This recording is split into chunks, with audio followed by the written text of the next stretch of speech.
ನಮಸ್ಕಾರ ನನ್ನ ಎಲ್ಲ ಪ್ರೀತಿಯ ತೆರಿಗೆದಾರರಿಗೆ. ನೀವಿನ್ನೂ ಈ ಚಾನಲ್ ಸಬ್ಸ್ಕ್ರೈಬ್ ಮಾಡಿಲ್ಲ ಅಂತಂದರೆ ಪ್ಲೀಸ್ ಸಬ್ಸ್ಕ್ರೈಬ್ ಮಾಡಿ. ವಿಡಿಯೋ ಇಷ್ಟ ಆದರೆ ಲೈಕ್ ಮಾಡಿ, ಶೇರ್ ಮಾಡಿ, ಕಮೆಂಟ್ ಮಾಡಿ.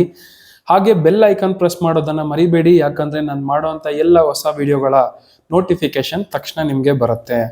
ಬೆಂಗಳೂರಲ್ಲಿ ಯಾರಾದರೂ ಬಿಲ್ಡಿಂಗ್ ವಿಸ್ತೀರ್ಣನ ಕಮ್ಮಿ ಡಿಕ್ಲೇರ್ ಮಾಡಿ ಪ್ರಾಪರ್ಟಿ ಟ್ಯಾಕ್ಸ್ ಕಡಿಮೆ ಕಟ್ತಾ ಇದ್ದೀರಾ, ಅಥವಾ ಕಮರ್ಷಿಯಲ್ ಪ್ರಾಪರ್ಟಿ ಆಗಿದ್ಕೊಂಡು ಅದನ್ನ ರೆಸಿಡೆನ್ಷಿಯಲ್ ಪ್ರಾಪರ್ಟಿ ಅಂತ ಡಿಕ್ಲೇರ್ ಮಾಡಿ ಪ್ರಾಪರ್ಟಿ ಟ್ಯಾಕ್ಸ್ ಕಟ್ತಾ ಇದ್ದೀರಾ, ಇನ್ ಮುಂದೆ ಹಾಗೆ ನಡೆಯಲ್ಲ. ಯಾಕಂದ್ರೆ ಈ ಖಾತಾ ಅಪ್ಲಿಕೇಶನ್ ಅಪ್ರೂವ್ ಮಾಡಬೇಕಾದ್ರೆ ನಿಮ್ಮ ಪ್ರಾಪರ್ಟಿಯ ಲೊಕೇಶನ್ ಅನ್ನ ಕ್ಯಾಪ್ಚರ್ ಮಾಡುತ್ತೆ GPS ಫೆಸಿಲಿಟಿ ಮುಖಾಂತರ.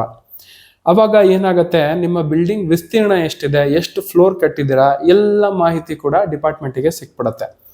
ಹಾಗೆ ಈ ಖಾತಾ ಅಪ್ಲೈ ಮಾಡಬೇಕಾದ್ರೆ ಎಲೆಕ್ಟ್ರಿಸಿಟಿ ಬಿಲ್ ಕೊಟ್ಟಿರೋದ್ರಿಂದ ನಿಮ್ಮ ಬಿಲ್ಡಿಂಗ್ ಅಲ್ಲಿ ಎಷ್ಟು ಪ್ಲಾಟ್ಗಳಿದೆ, ಎಷ್ಟು ಡಿವಿಷನ್ಗಳಿದೆ, ಅದರಲ್ಲಿ ಎಷ್ಟು ರೆಸಿಡೆನ್ಷಿಯಲ್ ಇದೆ, ಎಷ್ಟು ಕಮರ್ಷಿಯಲ್ ಇದೆ ಅನ್ನೋ ಇನ್ಫಾರ್ಮೇಶನ್ ಈಸಿಯಾಗಿ ಕಂದಾಯ ಇಲಾಖೆಗೆ ಸಿಕ್ಬಿಡುತ್ತೆ.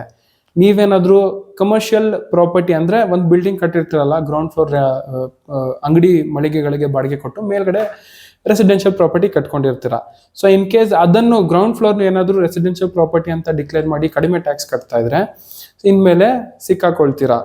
ಈಗ ಆಲ್ರೆಡಿ ಯಾರ್ಯಾರು ಕಡಿಮೆ ಟ್ಯಾಕ್ಸ್ ಅನ್ನ ಡಿಕ್ಲೇರ್ ಮಾಡಿಕೊಂಡು ಬಹಳ ವರ್ಷಗಳಿಂದ ಬಂದಿದ್ರೆ ಒನ್ ಟೈಮ್ ಸೆಟಲ್ಮೆಂಟ್ ಆಪ್ಷನ್ ಇದೆ. ನೀವು ಡಿಸೆಂಬರ್ 1ನೇ ತಾರೀಕು ಒಳಗಡೆ ಏನ್ ಟ್ಯಾಕ್ಸ್ ಶಾರ್ಟ್ ರೆಮಿಟ್ ಮಾಡಿದ್ದೀರಾ ಅದನ್ನ ಕಟ್ಟಿ ನೀವು ಸೆಟಲ್ ಮಾಡ್ಕೊಳ್ಬಹುದು. ಡಿಸೆಂಬರ್ 1ನೇ ತಾರೀಕು ಆದ್ಮೇಲೆ ನಿಮಗೆ ದುಪ್ಪಟ್ಟು ದಂಡ ಮತ್ತೆ ಇಂಟ್ರೆಸ್ಟ್ ಬರುವಂತ ಸಾಧ್ಯತೆಗಳಿರತ್ತೆ.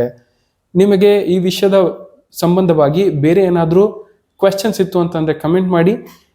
ಹಾಗೆ ಈ ಖಾತಾ ಅಪ್ಲೈ ಮಾಡೋದು ಹೇಗೆ ಅನ್ನೋದು ಒಂದು ಬೇರೆ ವಿಡಿಯೋನ ಮಾಡಿದ್ದೀನಿ. ವಿಡಿಯೋ ಲಿಂಕ್ ಅನ್ನು ನಾನು ಡಿಸ್ಕ್ರಿಪ್ಷನ್ ಅಲ್ಲಿ ಮೆನ್ಷನ್ ಮಾಡಿರ್ತೀನಿ. ಇನ್ಫಾರ್ಮೇಶನ್ ಬೇಕು ಅಂದ್ರೆ ಡಿಸ್ಕ್ರಿಪ್ಷನ್ ಅಲ್ಲಿ ಹೋಗಿ ಸರ್ಚ್ ಮಾಡಿ, ಲಿಂಕ್ ಸಿಗತ್ತೆ, ವಿಡಿಯೋ ನೋಡಿ. ಬೇರೆ ಏನಾದರೂ ಕಾನ್ಫಿಡೆನ್ಷಿಯಲ್ ಇತ್ತು ಕ್ವೆರೀಸ್ ಅಂತ ಅಂದ್ರೆ ನನ್ನ ವಾಟ್ಸಪ್ ನಂಬರ್ ಅನ್ನ ಡಿಸ್ಕ್ರಿಪ್ಷನ್ ಅಲ್ಲಿ ಮೆನ್ಷನ್ ಮಾಡಿರ್ತೀನಿ. ನೀವು ವಾಟ್ಸಪ್ ಅಲ್ಲಿ ಕೂಡ ಮೆಸೇಜ್ ಅನ್ನ ಡ್ರಾಪ್ ಮಾಡಬಹುದು. ನಮ್ಮ ಕನ್ನಡ, ನಮ್ಮ ಕರ್ನಾಟಕ, ನಮ್ಮ ಹೆಮ್ಮೆ. ಜೈ ಹಿಂದ್, ಜೈ ಕರ್ನಾಟಕ. ನಮಸ್ಕಾರಗಳು.